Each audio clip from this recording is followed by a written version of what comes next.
Rita here, and I need to tell you something that took me 4 years and 30 kilograms to fully understand.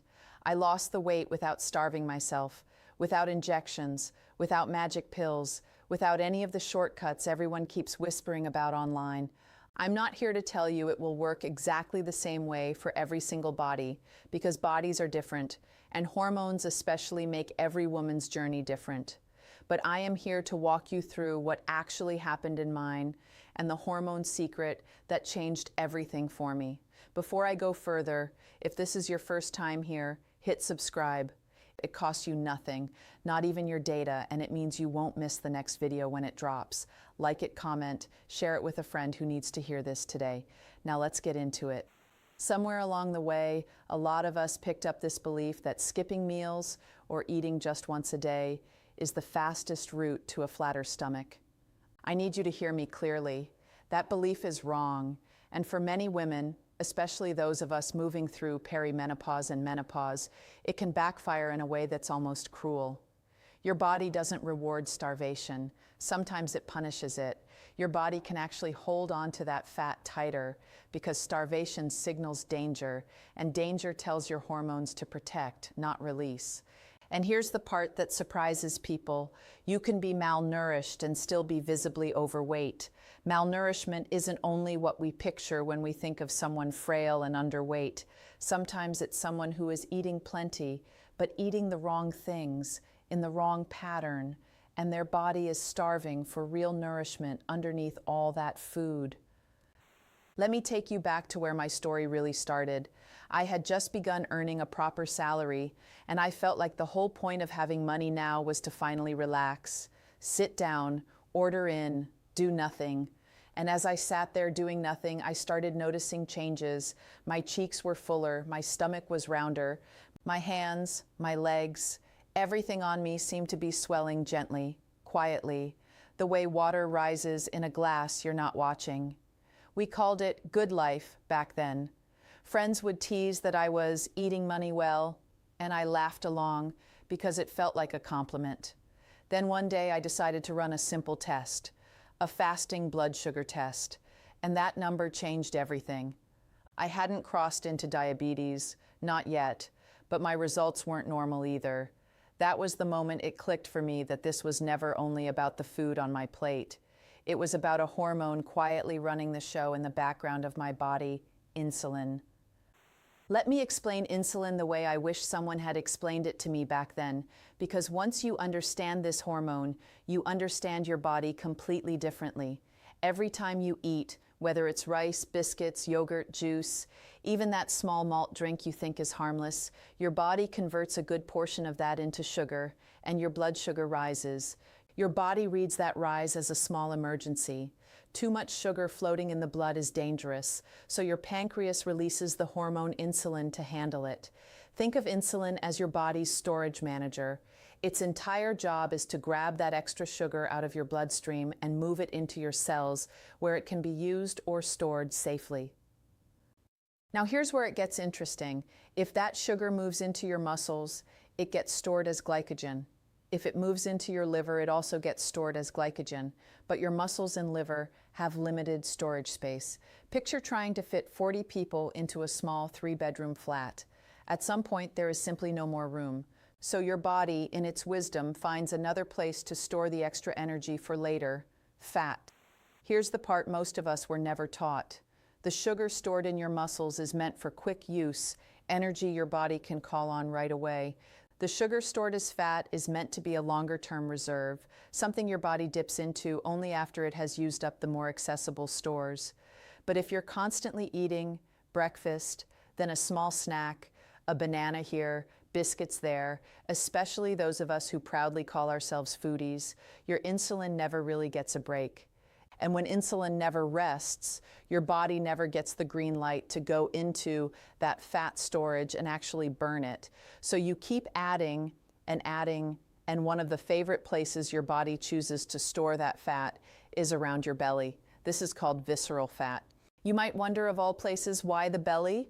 Because your abdominal area holds your liver, kidneys, intestines, stomach, and pancreas, making it a convenient, fast-access storage site for your body. Think of it like an emergency savings account, quick and easy to deposit into, but painfully slow to withdraw from, almost like money locked in a fixed deposit that you can only touch after a certain date. When your insulin stays elevated all the time, your body never gets the chance to open that account and burn what's stored there, including around your midsection. That's why so many women say, "I'm losing weight everywhere except my belly." I hear you. And yes, we'll get to exercise in a moment, but let me say this plainly. Sit-ups alone are not the answer. Stay with me, because the real answer is coming. The bottom line is this: you cannot effectively burn fat while your insulin stays constantly high. To start burning stored fat, your insulin needs room to come down, and that room is created by giving your body real breaks between meals instead of grazing all day long. So what did I actually change? I chose an eating window, a start time for breakfast, an end time for dinner, and outside of that window, water only. Some women prefer herbal or green tea, and that's fine too. This approach is called time-restricted eating, and I want to be very clear that this is not starvation. These are two completely different things. For example, if dinner ends by 6 in the evening, anything after that, my mouth stays closed to food. Water is my only companion after that hour. The second thing that mattered just as much was what I was eating during my window. I switched to whole foods, and Rita, if you had seen me before this shift, you would understand why I say my old relationship with junk food felt like a marriage forged in fire. I couldn't walk past fried chicken and look away. I won't name the brand because I don't need their lawyers showing up in my comments, but I was finishing an entire bucket every 2 days, deep fried, dripping in oil. I was consuming saturated fat, trans fat, burgers without hesitation, and if a burger didn't have extra cheese and cream oozing out the sides, I wasn't interested. I'm sharing this so openly because I want you to know you are not the first woman to be tangled in that kind of relationship with food, and you won't be the last. It can end. It ended for me. Whole foods became my foundation. Protein sources like eggs, fish, and beans. Healthy fats like avocado and nuts. Plenty of vegetables. And no, you don't need to eliminate carbs entirely. Some women swing all the way to a strict keto approach, cutting out carbs completely, but keto isn't the right fit for every body, especially not for every hormonal profile. What actually matters is balance. Reduce carbs where you can, prioritize protein and vegetables, but don't demonize carbohydrates altogether because your body genuinely needs them for energy. Now here's a point that might ruffle a few feathers. Stop drinking your calories. Juice, soft drinks, sugary blends, all of it. I know this one is hard, but that habit might be the very thing standing between you and the results you're chasing. Let me explain with a simple picture. If I take a whole pineapple and juice it, it barely fills a small cup, and I can drink that cup in seconds. But hand me a whole pineapple sliced up to eat piece by piece, and I'm full by the third slice. That's the difference. When you eat your food instead of drinking it, you also get the fiber, especially in fruit, and that fiber slows down how fast your blood sugar rises. Drinking your calories sends sugar rushing straight into your bloodstream, forcing insulin to spike immediately to manage it. Do that often enough, and you're feeding the very cycle that builds belly fat. Movement was the next piece of the puzzle, and I want to save you from a mistake I made early on.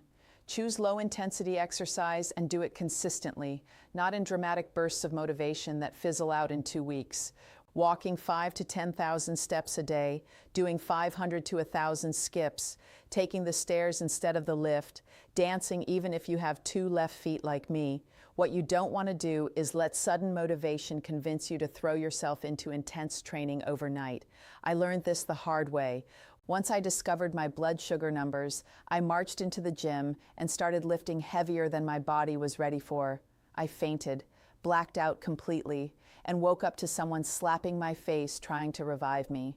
That experience is actually part of why I later made a video encouraging people to learn proper CPR instead of slapping someone in a panic, but that's a story for another day. Low intensity, consistent movement helps your body burn fat throughout your entire system, including around your belly. And here is the truth that needs to be said clearly. Doing sit-ups will not spot reduce fat from your stomach. That idea is simply false. Your body decides where it wants to release fat from, and it does not follow instructions like burn only from here. You cannot point to one area and expect targeted results. Fat loss happens across your whole body, guided by your body's own priorities, not by which exercise you did. And then there's sleep, something so many of us underestimate. There is a direct relationship between how well you sleep and how your body manages weight. When you're sleep deprived, your body produces more of a hormone called cortisol, and cortisol tells your body to hold on to fat, to store more of it. Poor sleep quietly works against every other effort you're making, which is why rest is not a luxury in this journey, it's a requirement. If you commit to these 5 things consistently, eating within a set window, choosing whole foods, cutting out liquid calories, moving your body gently but regularly, and sleeping enough, you will start to notice changes within a few weeks. And here's something important. The number on the scale might not move as fast as you'd like, but your clothes will start telling a different story. They'll feel looser. You'll notice you've moved a notch on your belt. These small signals matter just as much as the scale, sometimes more. This is a gradual process. It is a marathon, not a sprint. Some days your body is burning fat even while you sleep. Give it time. Pay attention to the quiet signs rather than obsessing over a single number. Now, if you've made it this far with me, it likely means one of 2 things. Either you genuinely enjoy listening to me talk, or that stubborn belly fat has been troubling you long enough that you're ready to finally do something about it. Either way, I have a challenge for you. For the next 21 days, commit to these 5 things. Choose your eating window and stick to it. Stop snacking between meals, water only outside that window, no exceptions. And yes, I see you sneaking to the kitchen at midnight. Move your body every single day, low intensity but consistent. Aim for those 10,000 steps or 1,000 skips, and get at least 7 to 9 hours of sleep every night. Take a picture of yourself today before you start. Then take another picture in 21 days. Tag me and show me your progress because I want to celebrate that with you. If you follow through and don't see any change at all, then something else may be going on hormonally, and that's worth exploring further with a professional. But for most women, consistency here delivers real, visible results. Thank you so much for spending this time with me. I'll see you in the next video.